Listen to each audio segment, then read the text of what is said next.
It's lovely to be back once again on Around the Wickets on ThePapare.com. We hope you enjoyed the independence of Sri Lanka. 72 years of independence. I hope you've been enjoying the holidays you've been having and also the cricket, because Sri Lanka has just won a test series against Zimbabwe. Now, I know people don't get too excited about beating Zimbabwe, but as far as I'm concerned, a win is a win. So let's talk about it and a little bit more. I got Jehan Mubarak with me. Jehan, how was the independence?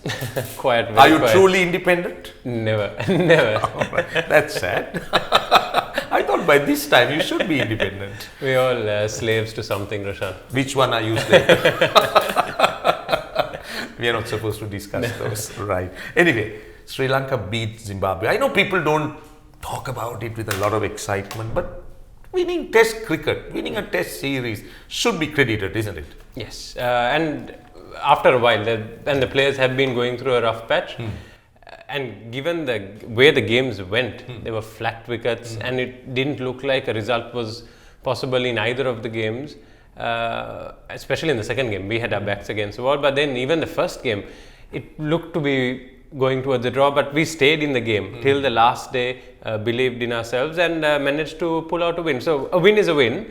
The only thing I could say is we played against India and we found ourselves way short of what India is. So in where we place ourselves, we can now for sure say that we are definitely above Zimbabwe and below India, but there's a lot of space in between where we need to start now moving up the ranks. Just very quickly about the test matches. Now you spoke about that first test match. Yes. Would you put it down to Sri Lanka's experience and ability to handle situations where we came back, or was it simply the inexperience and the mindset of the Zimbabwe batsmen who weren't able to cope with the pressure? How would you want to assist? I think a bit of both. But also I think this Zimbabwe team is not a totally inexperienced team. They have players. They're not a bad side. They're not a bad side. Yeah. Sikandar Raza, Williams, Brendan Taylor all have played a high level of international cricket, so they know how they go about their business. But I think Sri Lanka stayed in the game for longer. They knew the periods when they had to sit back and the periods when they had to attack. So that experience of maybe playing longer domestic cricket or playing more international cricket, playing more test cricket, that experience definitely came into the fore. Right. Now, Jehan, I know that it's a rebuilding process for Sri Lanka. I don't know whether the word rebuilding is right. It's about reinventing the wheel for some of the players. Angelo Matthews coming back because he needs to be the man or the established 4 or 5. Chandimal came back. Mendes amongst the runs. Then the left arm spinner Ambuldenia. I mean, how do you see all this in the mix?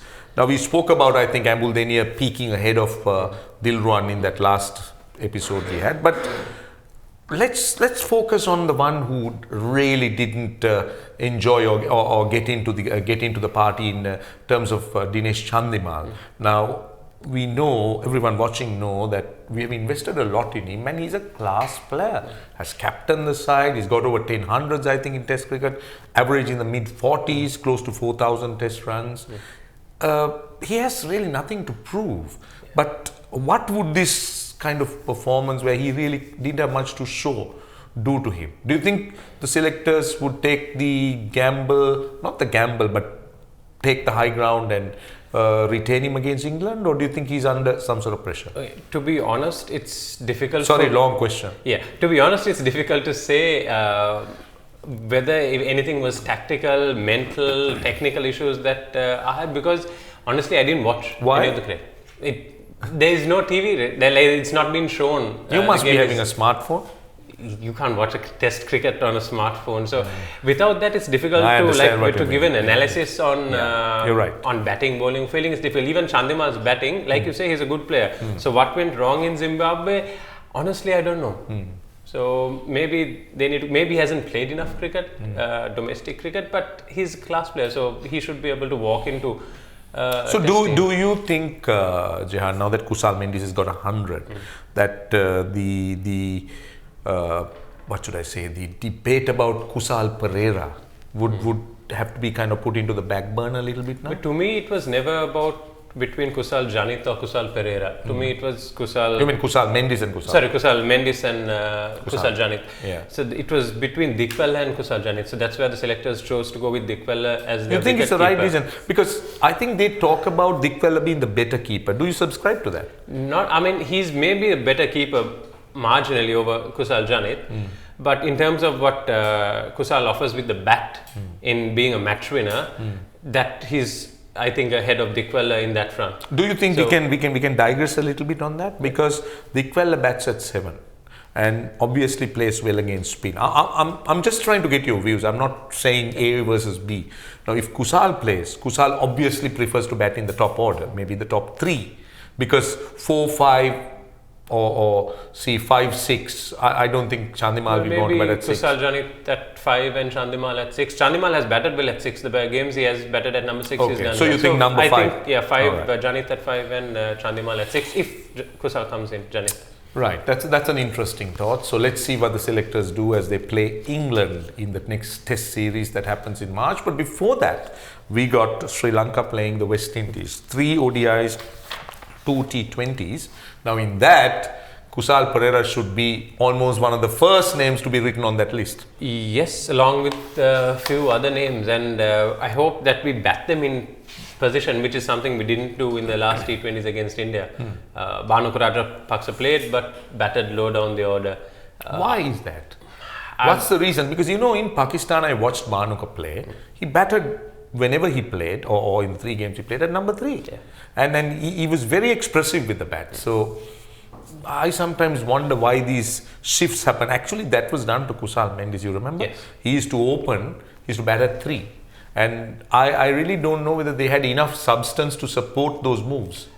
Personally, I would leave Kusal Mendis out of the T20 series because he's not been in good form in T20 and he's just come into some sort of form in Test cricket. Right. And that's where Kusal Mendis initially went wrong, is when he was really successful in Test cricket, he started playing T20 cricket.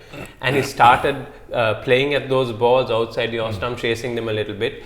And it's a different game for a youngster coming in. So I would give him a break from T20 cricket. But obviously the selectors are looking at him for the T20 World Cup. I would leave that option aside and let him focus on Test cricket.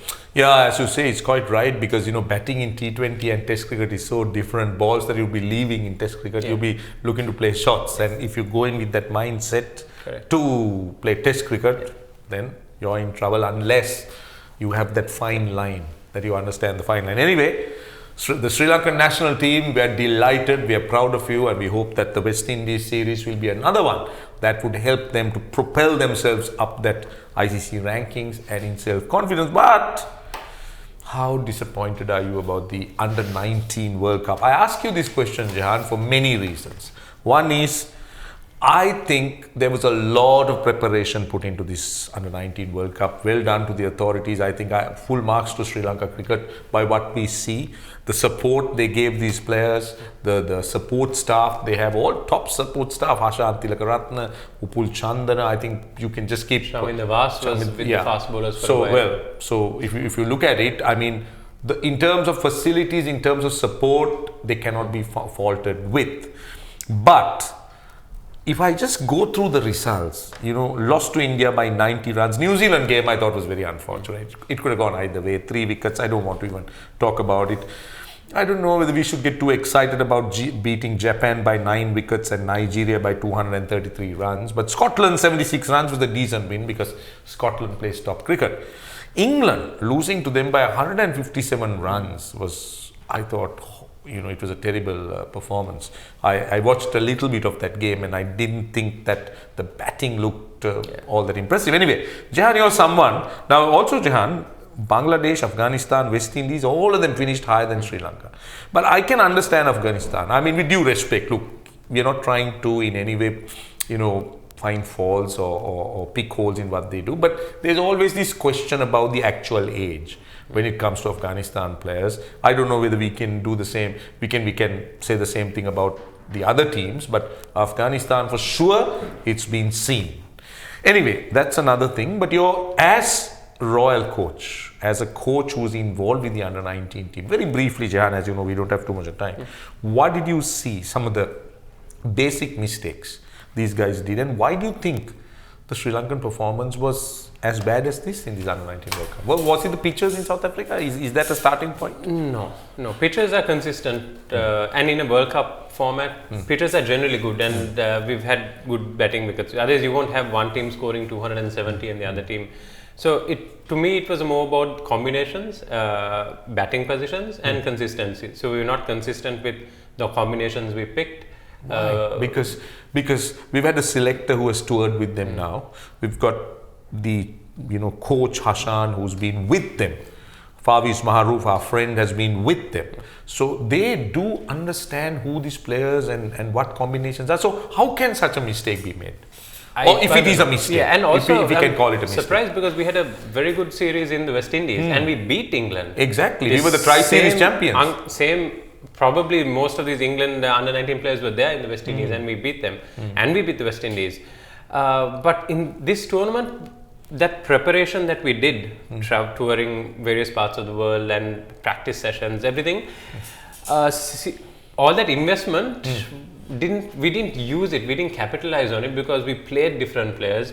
We played players out of position. And like for the first game of the tournament against India, we played with 3 fast. We left a batsman out, played an extra bowler, and we played 3 fast bowlers.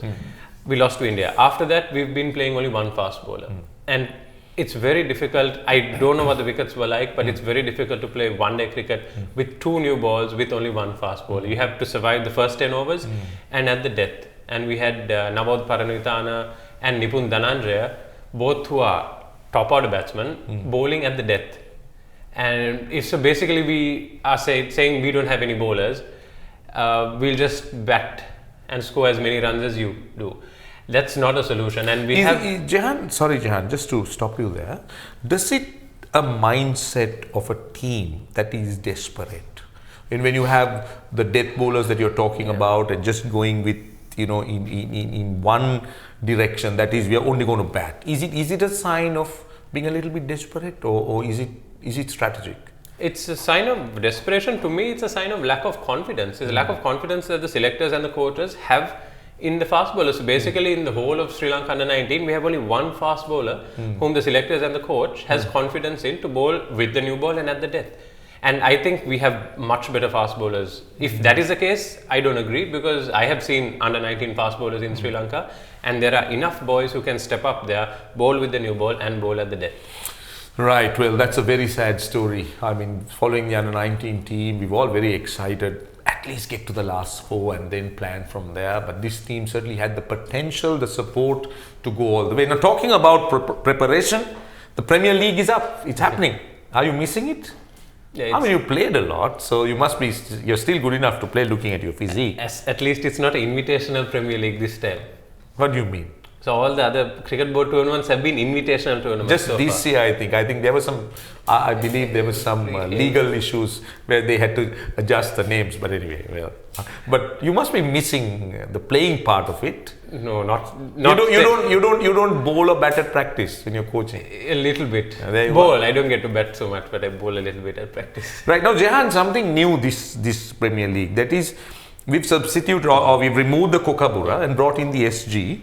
And I've seen that there have been a few bowlers who have struggled with the SG. Various thoughts have been expressed. What are your views about the SG? One thing that the glimpse I caught of the SG was, I felt that the SG had a more pronounced seam as against the Kookaburra. Yeah. But tell me your thoughts. So the SG ball is completely different to the Kookaburra. It's a lot similar to the Duke's ball, which is used in England. India used the SG ball for domestic cricket and Test cricket in India. That's with England in mind? With in England in mind, and for their home Test series, India used the SG ball because they feel that the Kookaburra... And also it's manufactured in India. It's manufactured in India, that the Kookaburra gets softer over... it does, actually it does. On softer subcontinent wickets, that it doesn't do enough for the spinners as the ball gets older. Correct. So that's why they want to use the SG, and which is why Sri Lanka cricket also want to see if in similar conditions in Sri Lanka, whether the SG will support the bowlers a little bit more. But as you say, Roshan, the seam of the SG is much more pronounced, and the way it shines is different. As it gets older, it shines a little bit better. So the new ball does move around, but you need to maintain that old ball, and once it gets shining. That's why you see the Indian fast bowlers, anytime with that ST ball, they're always moving. What about the ball. reverse?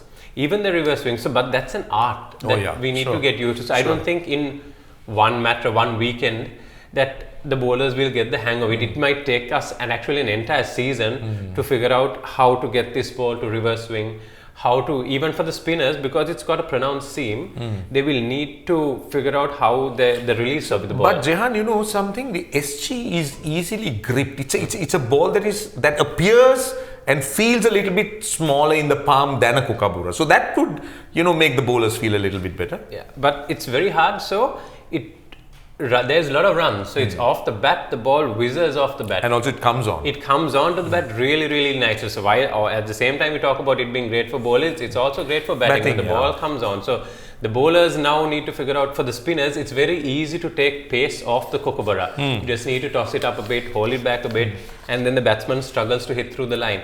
With the SG, you can hit through the line. Talking about runs, Ramesh Mendy's 300 not out and 4 for 125 with ball. Lahiru Udara 290 not out. Then we've also had Dushan Vimukti of Army. I mean, these are the top performance we're just talking about. Quite a few hundreds made as well. Hundreds are dwarfed by these 300s and 200s. You hardly talk about those. 82 and 9 for 69 in a match all versus BRC. Now, I like the idea of runs being made. I personally feel, Jehan, good pitchers would focus or would highlight good batsmen and good bowlers, and the moderates will not really be seen. What are your thoughts? Yeah, I agree. Because Test cricket anyway nowadays, batting is good. So if you're going to, like we saw in Zimbabwe, so if you're going to take wickets, you have to be prepared to work hard for it, and you have to have some skill as a bowler. See, that's the thing, Jehan, that I feel we are lacking today.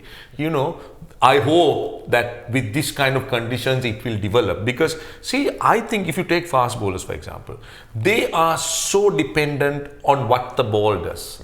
When it's swinging and seaming. I have not really seen enough skill in terms of slower balls, cutters, slow bouncers, something different. You see, that is, I think, is the need of the hour.